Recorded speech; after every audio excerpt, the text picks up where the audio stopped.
being part of the Valencia squad, although he wasn't, then won it in 2008. One of those players with previous experience, of course. You mentioned Marc Bartra. He doesn't have too many happy memories of his time in Copa del Rey finals. Been in 3 of them, but of course, you said stands out for the defeat against Real Madrid. Yeah, the roadrunner moment, wasn't it? Beat. You said beat the 3 players that Robles had in front of him wearing green and white were marked. So he went for the long ball. Look along the Valencia bench, certainly some talent on there.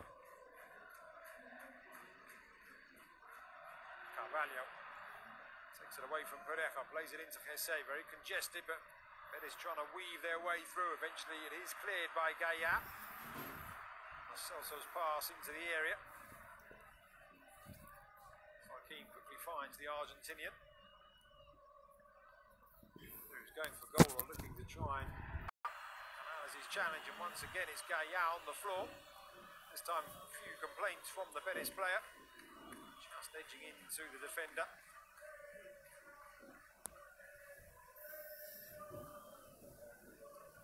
It's the 8th game for both these 2 teams in this season's Copa del Rey. Valencia, who defeated 3rd tier Ebro way back in late October. Of course, the second leg was in December. They were 1-0 down against Ebro, who had 10 men. For Santimina scored twice. They would then beat Sporting Gijón before losing to Getafe. Lost 2-1 El Molinón before having to come back here. And of course, a dramatic night against Getafe in the quarter-finals, when Rodrigo scored deep into second half injury time to win the game for Los Che. The battling goes on, some ferocious tackles. The referee decides the last one on Francis was the one that wasn't to be allowed. That will be a free kick. Well, that was just stumbling over there. It was Coquelin on Francis that drew the referee's whistle. Not sure if it's a foul. I think Coquelin has a point, but when you go to ground, a lot of referees will immediately give the foul. Carvalho clips the ball into the feet of Sydney. Now Guardado. At the moment, Betis' midfielders seem to be receiving the ball with their back to the Valencia goal, as William Carvalho did there. He put some legs on that pass back to Robles. Fortunately, the keeper was well positioned just to bring that down. 71% possession, but there's another long ball. One of the tactics they're looking to use tonight, Betis, but Marcelino will be quite happy. Betis can have 99% possession as long as they don't come any closer than they have done to Jaume Domenech's goal. Well, it's the problem that they have. They can't really mix it up.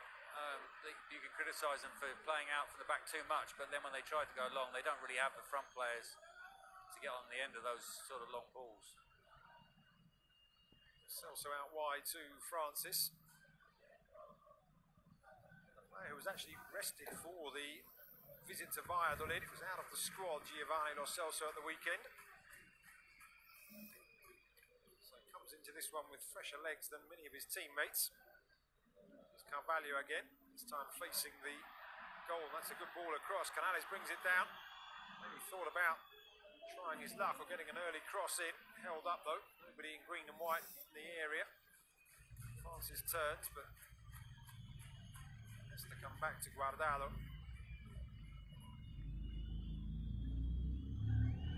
Also came short, but the ball goes back to Sydney.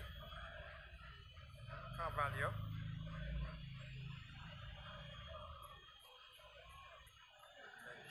Almost without a great deal of pressure,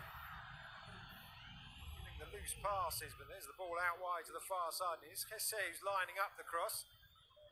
He'll go back instead to Joaquin, into Lo Celso, and there's an early pass, and it's Coquelin again who gives away the free kick. Just as Gaya did when Joaquin raised the boot. Referee is surrounded by Betis players, just wondering if there might be a card dished out there. The referee, though, knowing the importance importance and indeed the tension of the occasion. Decides that it's a free kick and nothing more. Clumsy more than anything.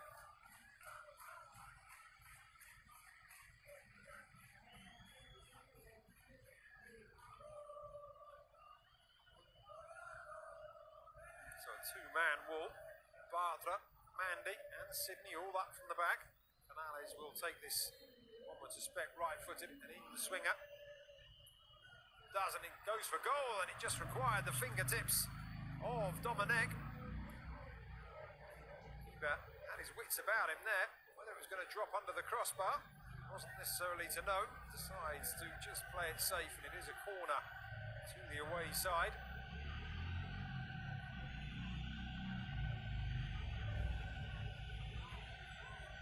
Managers going across. Joaquin pulls rank. 37-year-old captain of the away team. Now,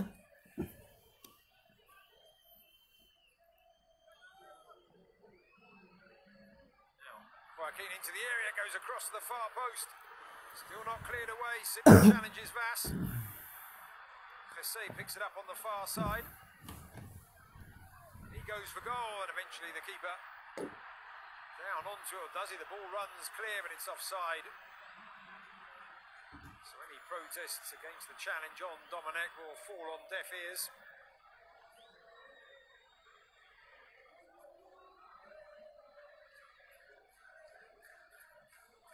Joaquin taking that corner. Thinking back to the first game, he scored directly from a corner. Try his luck for what they call in Spain the goal olímpico, the Olympic goal on this occasion. Instead played it short and then lifted that ball in. It really was a dangerous cross. At the moment, despite the short passing game, Venice looking up for this, Pete. Looking up for the challenge of... Well, they're doing their best to take the game to Valencia, even though it's hard for them. And Valencia just sitting tight, basically, knowing that they don't have to come out too much. I think Valencia also feel they can maybe get some joy down the left-hand side with Gaia and Guedes, because Mandy is not going to be too protected by Joaquin. The wing back on the outside of him. So when they are pushing forward, they're looking to push especially down that left-hand side. High ball from Francis. Comes back towards him. Nudges the former Celta man Daniel Vass out of the way. Certainly a free kick now. Valencia can just ease the pressure. Spent the last 10 minutes or so. The odd counter-attack, just having to sit back and remain very disciplined, very focused. Sure, Venice don't create any clear opportunities, but the ball given away very cheaply there by the home side. Bartra weighing up his options once again. Familiar sight in the centre of the Andalusian midfield. There's a good pass from Carvalho. That's Joaquin in a central role out wide to Jose. Tries to play it back to Lo Celso on the edge of the area. Calmly done. Ball forward, looking for Kevin Gamero. Not so well judged. Important interception that from Coquelin.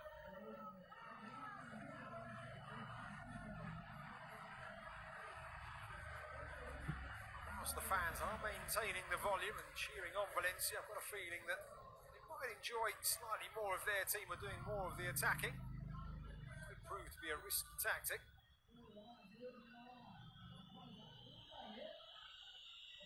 Thumbs up field by Roncaglia. Swapped a relegation battle with Celta for the Europa League and the chance of playing in the cup final with Valencia. And here are his side with Kevin Gamero looking for Daniel Vass, headed away by Francis.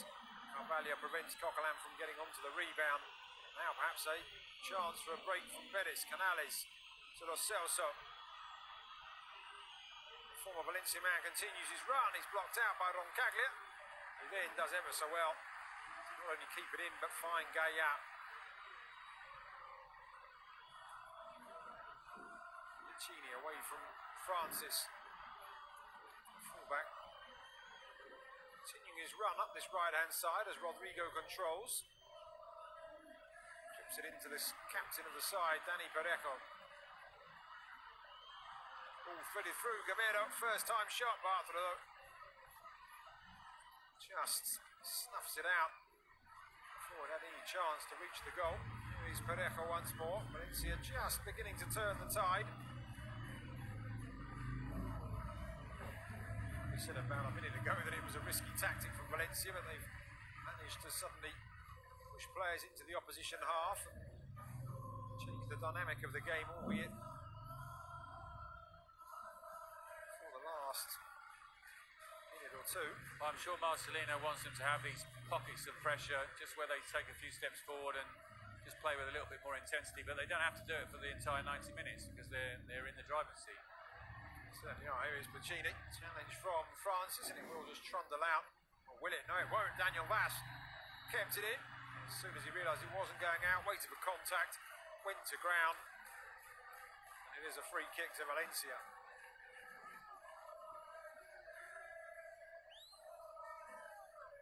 Mr. Gonzalez, the referee, has the help of a veteran Spanish top-flight referee in the VAR booth this evening, Alberto Diano Mayenko. Very familiar face, age 45. He's now retired from on-field officiating, but was out there whistling games since the year 2000 before his retirement in the summer. Here's Dani Parejo from that free kick after Vaz was felled by Francis. Right-footed into the 6-yard area. Sydney meets him with his head. Put back in by Daniel Vaz, but Canales makes contact. Referee says play on. There was going to be a free kick given. Lisandres Guardado leading the charge. An awful lot of white shirts dropping back. Already the Valencia defence was well manned as Dennis just took their foot off that. Guardado was racing forward at pace, but no one around him as Francis has gone down and stayed down. Valencia will kick the ball out. Objections from all around us here in Mestalla. He does look to be in some trouble. Maybe fell awkwardly on the shoulder here. Was caught by Guedes. The free kick not given.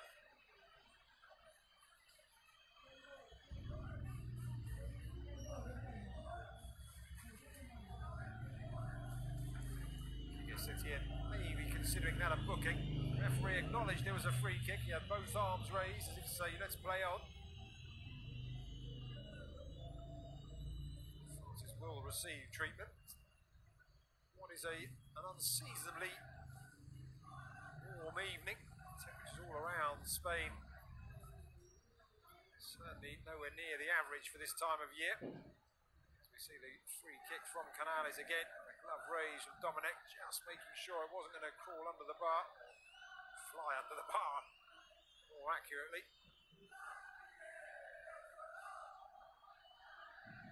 Yeah, presumably Kiki Setien unhappy that there wasn't a subsequent booking. I can't see how he could complain about the advantage being played because it was Betis on the attack. He's going to be all right, Francis. No permanent damage done. Betis will now give the ball back to the home side. Also rolling it sportingly towards Jaume Dominic.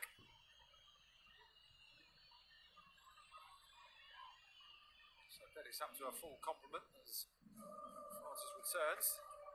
Vaz won the header there above Sydney. Bartra wins it before Coquelin does the same, but neither side, having won headers, are able to keep hold of the ball. Bartra across to Sydney.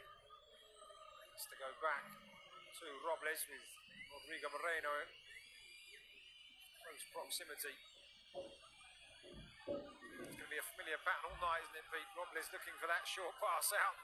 Well, it is, and you always wonder at the semi-final stage about the loyalty to the cup keeper because Pau Lopez is certainly better at playing out from the back than Robles.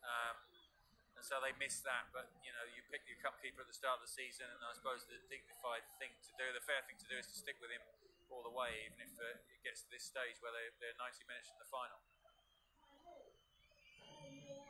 Here's Sydney, tracked by Parejo, plays it across to Joaquin, who apart from that drive, hasn't really had a great influence on the game as yet. As you said, wouldn't say wasted, but not as effective over as that right wing back. Likes to play more just behind the striker. Here he is though on the ball, the number 17. Canales thought about the cross. Instead pulls it all the way back now. Joaquin Canales now on his trusty left foot, plays it all the way through, and it's past Lo Celso. Wide of the far post, however. Valencia will be happy if that is the kind of ball that Real Betis have to offer at the end of all that patient build-up. Well, we got a glimpse a moment ago of the Betis bench, and there are players who can come on and change this in the second half. Diego Lainez, who's made a good start to his career in Spain, and Tello's back as well. Christian Tello is another one who doesn't like playing as a wing back, but is a decent option for Kiki Setien. Here is Francis. Rodrigo again dispossessed, just had it taken off him by Guardado. Whilst these two drew 2-2 in the first leg of this Copa del Rey semi-finals, we just see that driven forward. Every time they try and play long, it doesn't work for them, does it? It's not even about necessarily the player who makes the run, or indeed the Valencia defence. It's the pass over hit, or certainly has been on the last 2 or 3 occasions. These two sides have already played here once in La Liga Santander. They drew 0-0 back on match day 4 in mid-September. Looking through the history books, Betis did indeed play Valencia. Valencia en route to the Copa del Rey final in 2008. In the round of 32 it was. Valencia won both legs against Betis by 2-1 on that occasion. Here is Gonzalo Guedes trying to find the run of Gaya. Very well cut out. Well, Sergio Canales, who was back there. Here's Joaquin with a driving run. Stopped in his tracks by Roncaglia. Long ball forward from Piccini. Sydney and Bartra going for that. Carvalho, very good feet from him, and he's gone round Daniel Vaz there using his physical strength and indeed technique. Just the final pass there, lets down Portuguese midfielder. It's not often you see him turn. Carvalho, he's one of those players who always plays the way he's facing and very rarely will take the ball on the half turn, but he turned very nicely there and got away from 2 Valencia players. Joaquin tucking himself into the centre more. Mandy, the player, judging the situation again. Now Bartra suddenly injects a little bit of pace across to Francis. Not really finding a man at the moment in the centre of the field here, Betis, between the Valencia midfield and defence. As that short pass goes out, well, the Valencia fans will be enjoying it. If you're a Betis fan, these are nail-biting moments, some of these. There's a good ball though from Francis, just prods it beyond Piccini. Now Guardado switches it across to that far side. It's ball under control superbly well. Right, Joaquin, Mandy, scooped down the line for Canales. It goes to Mandy. In the end, it's Gabriel that gets across, and I think he's caught his man there. Usually apologising to Lo Celso for the challenge. International on the floor. Just checking that he's got all his teeth, I think. Oof. Yeah, see why that would be a painful one. Yeah. So well from that angle, I mean, if you're caught at speed on the bottom of a football boot containing a 12 or 14 stone man, that's going to sting. Look to be okay. Doesn't need medical help at the moment, Lo Celso. He's back on his feet. No evident marks on the faces. Carvalho goes back to Bartra. Valencia just pushing up again. You see they've got 6 players now in the Betis half. Now 7. They're all coming forward to try and stop this short pass, again Coquelin does win it back, and he brings it back in a good position here. Kevin Gamero goes out wide to Geddes, who may well try his luck. No, it's a good ball across to Coquelin. Now Daniel Vass on the right of the area. But in the end, the cross comes off the legs of Francis, falls to Guardado, and the backtracking Coquelin fouls the Mexican. The move breaks down. Getting that extra bit of quality from Geddes, picking out the right pass for Coquelin. Again, Betis complaining that maybe there should have been a card. Guardado can argue is to try and launch a counter-attack, and it was stopped at source.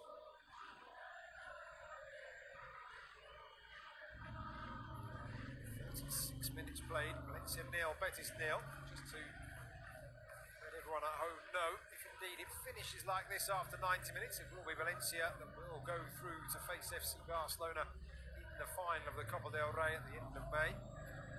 The away goals rule, of course. It has to be 2-2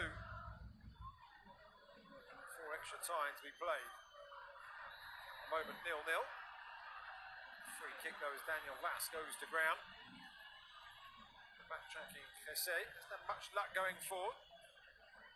Trying to help out with the defensive duties, just catching his man there, maybe catching the top of Daniel Vass's boot.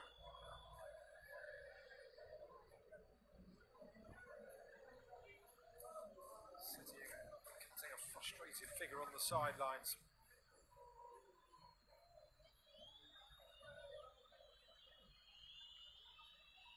Back with Jaume Dominic. All the way across, Gaia brings it under control. As Geddes to Parejo. Rodrigo on the run. Flick though, intercepted by Mandy. This is perhaps where Betis need to just inject a bit of forward momentum. They picked that ball up midway inside their own half, but were quickly thinking, let's go backwards it. Jesse looking forward. Nobody racing forward to take Jesse's place. He won it. Here's Carvalho. Jesse still playing that deep role, and doesn't have a teammate who's going to fill in the number 9 role going forward when he's not there.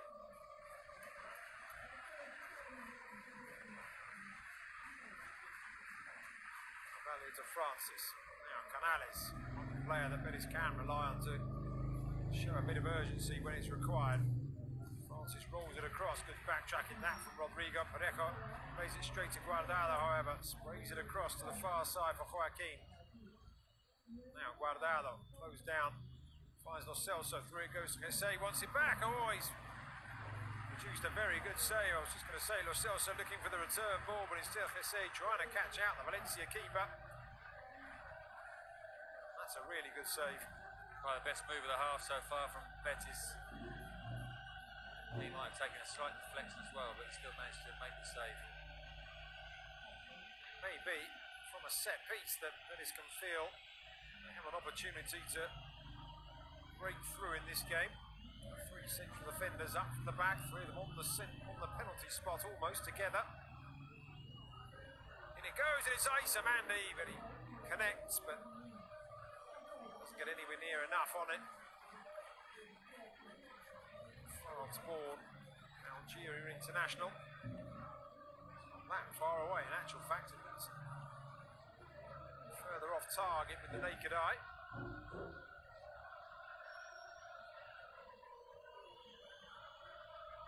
There's the save from a different angle. It was fairly central. Dominic with just the left arm raised to deny Jesse on this occasion, as you said, Pete. Certainly did get a deflection up off the defender's leg.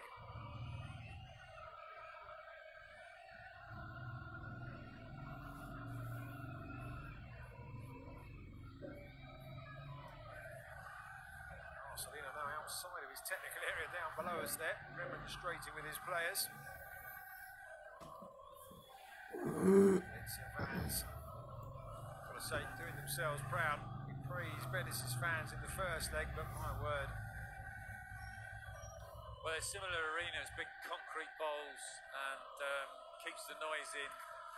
Even when it's not full of Valencia fans. I was there for the Real Madrid, Barcelona, Copa del Rey final when Ronaldo headed the winning goal. I think that was Jose Mourinho's first trophy for Real Madrid. It's just a great stadium for atmosphere. It certainly is.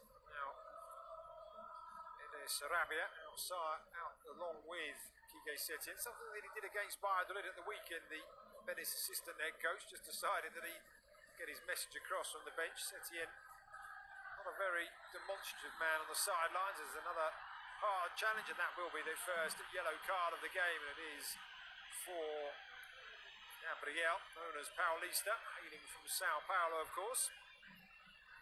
28-year-old former Villarreal defender. It was a raised boot more than anything. Well, he gets to the ball first, but you can't fly in anymore with the studs up. No, indeed. Guardado went over, made the most of it. Mr. Gonzalez takes the central defender's name. So one yellow card now dished out. 42nd minute of the game.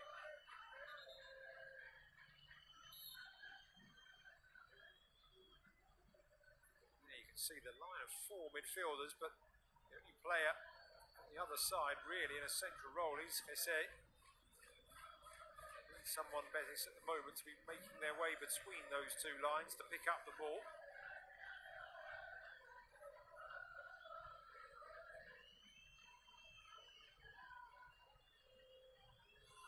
Marcelino, Pete, what's the half-time message? I think more of the same. They're containing Betis quite nicely. They've just had the one chance, which you've just seen from Jesse, and they look dangerous when they've gone forward. They look more likely to score than Betis. They might have an opportunity now as Guedes was going to take it on his right and pulled it onto his left, pulls it back. There's Rodrigo, it's still not away. The tackle from Sydney. It was a block tackle. Some of the fans behind the goal thought it was a foul. It was perfectly timed, but they gave the ball away there, Betis. This short passing game, pressure from Valencia telling. It was that led to that move. There is only a route from the main stand here at Mestalla, but I've got a feeling if Valencia score tonight, even that might be lifted up several feet into the sky. Here are Betis, however. Celso receives the ball from Canales, and as Lo Celso's pass was blocked, Canales just looked up to the skies in frustration. There are the two head coaches.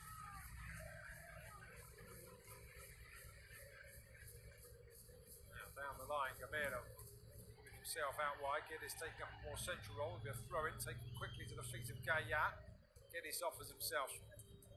Pushing himself back out wide to that far side.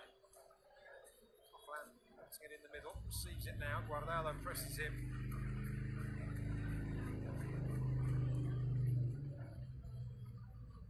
Chini quickly closed down. Now closing him down is Jesse. Central striker of Betis, coming back as a left-sided midfielder almost. It's Coughlin. It's Valencia's turn to have to play the ball around, but there's a pass, or rather a move. Gaia just skipping past Canales. Giving it away now, though, have Valencia. Guardado looking left and right for support. He feels there was no one really. It's not the first time they've won possession and then not been able to spring forward. And the last time it happened, it went all the way back to the goalkeeper. Not quite as bad this time, but Guardado looked up and there weren't the options on for him. You can see him looking every which way, not able to find a teammate who was racing forward with that penetration that he wanted. Carvalho, 50-50 ball won by Parejo. Now Guedes with the up and over, the up and under rather. What Joel Robles was doing out there, almost caught out, of course. We're going to see now. I suspect a minute added on here at the end of this first half. We had the injury to France that required medical treatment, but apart from that, not a great deal else.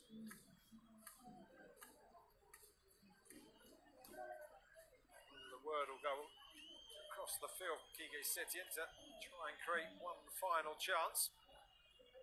Sydney to the feet of Jesse. Guardado tries to spray it across to find Joaquin, but it's Gaia that nods it down into the path of Guedes. Betis facing his own goal. Does well, tracked by Lo Celso all the way. Again, more frustration for the green and whites. Just to flip it around, your Kike Setien, Pete. What's he going to be saying to his players? Well, they just need to try and circulate the ball a little bit quicker, don't they? We know they like to pass their way out, but at the moment it's too predictable. And when they do win it back higher up the pitch, as they've managed to do a couple of times, then they need to make better of those situations. But he has got options on the bench, and Diego Lainez, I think in particular, this is a game for him maybe. Let's see if he comes on in the second half. Well, there we go. It's the end of the opening 45 minutes. It's Valencia who are still in control. 67% possession of the ball for Real Betis. Jaume Domènech called into action on a couple of occasions. We shall see in the second half which one of these two sides goes through to the Copa del Rey final. Join us again in a few minutes as we leave you here for the half-time interval with a scoreline that reads Valencia 0, Betis 0.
you've joined us once again here at Mestalla as the players reappear after their half-time team talks.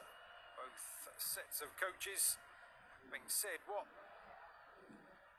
they want to get across, of course. Two very different messages, as my colleague here in the commentary box said in the first half. Pete, the fact that Betis maybe just need an injection of something, a bit of a push forward. As for Valencia, it's a case of do they stick or twist? Well, we were saying in the first half how things are going perfectly well for them, but just one Betis goal obviously changes everything. And although they haven't really looked like scoring it, apart from the Hesse chance, it comes late on, and then there's no time for Valencia to react. So I'm sure Marcelino will want caution, but not too much caution in the second half. I was talking to a colleague of ours who's actually doing the commentary in Spanish. He was saying that he thought the Valencia fans were getting slightly frustrated with their style of play. Well, I think they're a knowledgeable crowd and they understand the situation. As things stand, Valencia are going into the final, aren't they? But you are playing with fire slightly. No, just mention the fact that if Betis were to score from a set piece, a free kick or a corner, Valencia, as they say in Spanish, changing the chip from this sit back and defend at all costs. Well, not quite at all costs, but certainly just nullify what Betis have to offer. It would suddenly be quite difficult to raise their game and have to push forward and go in search of that winner. But we shall see. It is 0-0. It's 2-2 on aggregate. Of course, Valencia have the benefit of those two late away goals. Kevin Gamero, having netted that, hasn't really had an opportunity in this game. No changes from either side at the start of this second period. And a place against Barcelona in the final on the 25th of May in Real Betis' Benito Villamarin Stadium awaits one of these two sides. As I mentioned, arguably more than once in the first half, Betis want to play the final in their own stadium. Valencia, they would like to mark the club's centenary with a return to the final of the Copa del Rey. So all to play for here. The teams going through the bottom of your screen as Real Betis settle back into their routine. And that pass from Carvalho does give Joaquin Sanchez, the veteran and captain of the Betis side down below us, a chance to move forward, but instead does play it back into the centre. Now Marc Bartra, really shrewd piece of business just over a year ago. Marc Bartra, brought in by Quique Setien from Borussia Dortmund and slotted straight into the centre of the defensive three at the back for Betis. The ball forward from Sydney, launched somewhat hopefully towards Sergio Canales. Bartra wins that one in the air. Also felt he was caught. He's gone to ground after the challenge from Danny Parejo. Carvalho carries on. Lo Celso's back on his feet. Joaquin has Guedes for company. Gaillard in front of him, and he skips past not one but two, but Gaillard did well to get his body between man and ball and has his ankles clipped. Right, Joaquin, no love lost there. Talking about the importance of getting to the final and winning it for both teams, because it's the centenary for Valencia and it's in their own stadium. For Betis, of course, Real Madrid know all about the fact that that doesn't necessarily always turn out right. In 2002, their centenary year, they had the final in their own stadium and were beaten by Deportivo. So, but yes, you're right. There is an extra ingredient there, an extra incentive to be in that final. Very much like Atletico de Madrid, of course, in the Champions League.